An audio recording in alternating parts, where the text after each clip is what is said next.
Just weeks ago, 11-year-old Hedayet Ullah witnessed the killing of his two brothers. His mother said his nightmares started soon after, but they have actually been decades in the making.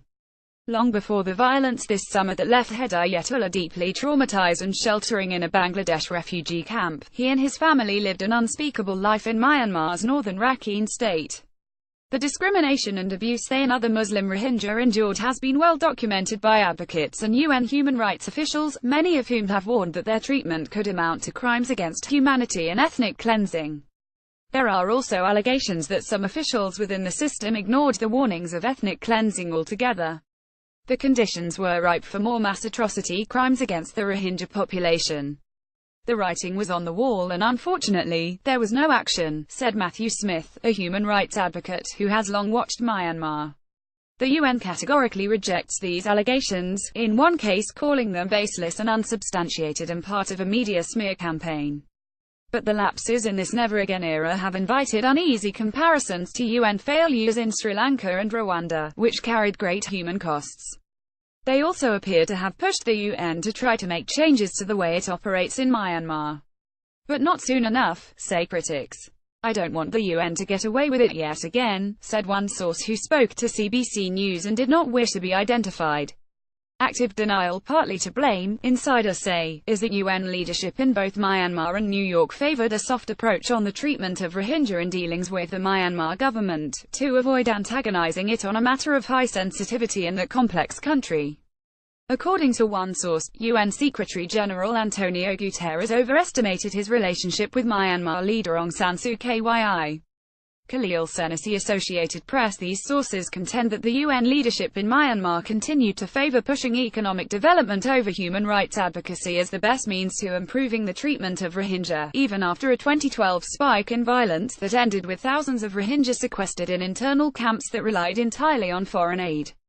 This was also after repeated warnings from within the UN system itself that all signs pointed to ethnic cleansing and crimes against humanity. It was active denial, said Michael Sheikh, a former UN human rights officer based in Myanmar in 20,132,014, who visited the troubled Rakhine state regularly. UN leadership needed such a good news story in Myanmar. It prioritized its relationship with the Myanmar government over the people it was in the business of protecting. It is an approach that seemed to persist right up until the latest crisis erupted. One internal report written for the UN in Myanmar this past spring took that tiptoe approach to task, recommending as a matter of urgency a more unified and blunt UN strategy and a reset of the relationship with the Myanmar government. There can be no silence. In April 2017, analyst Richard Horsey counseled the UN to be frank and not to shy away from difficult topics in dealing with the Myanmar government. There can be no silence on human rights and protection concerns, Horsey wrote. Credibility also requires that silent diplomacy be combined with clear public messaging. Horsey warned in his report that an escalation was highly likely in the next 6 months, including an attack by Rohingya militants and a heavy-handed and indiscriminate response from the Myanmar authorities. He was right. Rohingya militants attacked security forces in late August, and the Myanmar army's response was ruthless. Since then, nearly 600,000 Rohingya have fled to neighboring Bangladesh, following attacks, killings and rapes. Among the exiles were Hedayet Ullah and his family, who took a dangerous boat journey to reach the relative safety of a giant refugee camp. Now, there are growing signs that massacres did in fact take place, and that recent arrivals in Bangladesh had been starved into leaving Myanmar. The UN Human Rights Office, which labeled the recent violence a textbook example of ethnic cleansing, now says the Myanmar military campaign predates the August 25 Rohingya militant attack, and that the destruction of villages is a deliberate effort to drive Rohingya out for good. 11-year-old Hedayet Ullah is a Rohingya boy who witnessed the killing of his two brothers, and is now sheltering in a Bangladesh refugee camp after he and his family fled Myanmar's Northern Rakhine state. Stephanie Jenzuk BC I don't know why they wanted us out, said Hasina Begum, Hedayet Ullah's mother, in September, while sitting inside a stifling tent on the side of a narrow Bangladeshi highway. Despite it all, she had hoped they could all still return someday.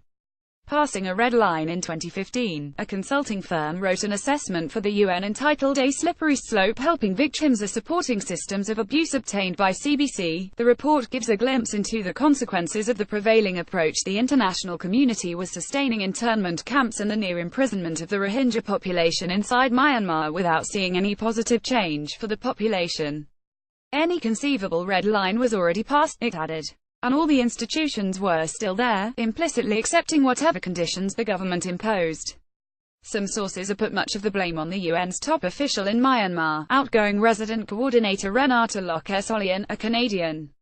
They say she favored economic development over pressure to advance human rights, accusing her of undermining the work of more vocal, rights-focused officials tasked to work on the Myanmar file, even advising some not to travel to Rakhine. According to two sources who worked in Myanmar, Lok-Esolian also banned the word Rohingya from UN documents in apparent deference to the Myanmar authorities, who despise it.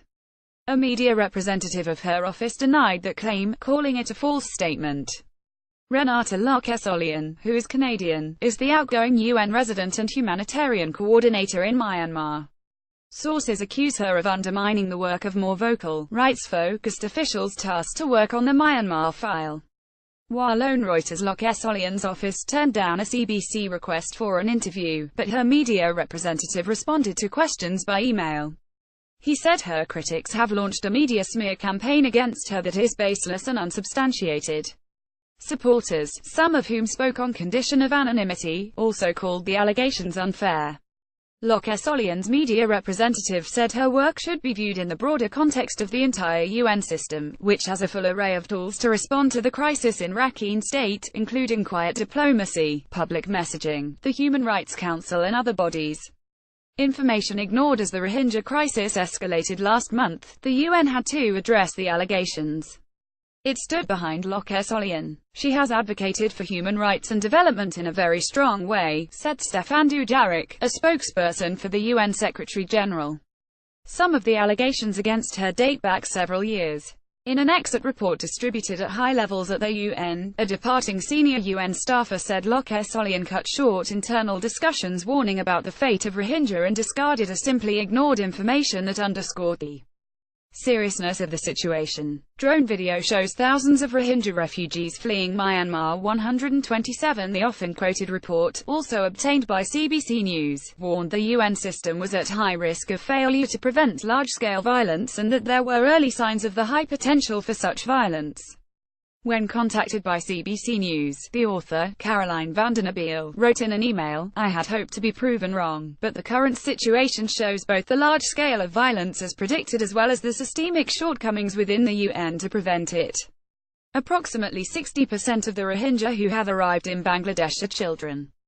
NALA-AYED CBC. A 2017 report written for the Secretary-General, and obtained by CBC, indicated that at best, the UN's presence in Myanmar is glaringly dysfunctional. The report said there are strong tensions between the humanitarian and development arms, while the human rights pillar is seen as complicating both.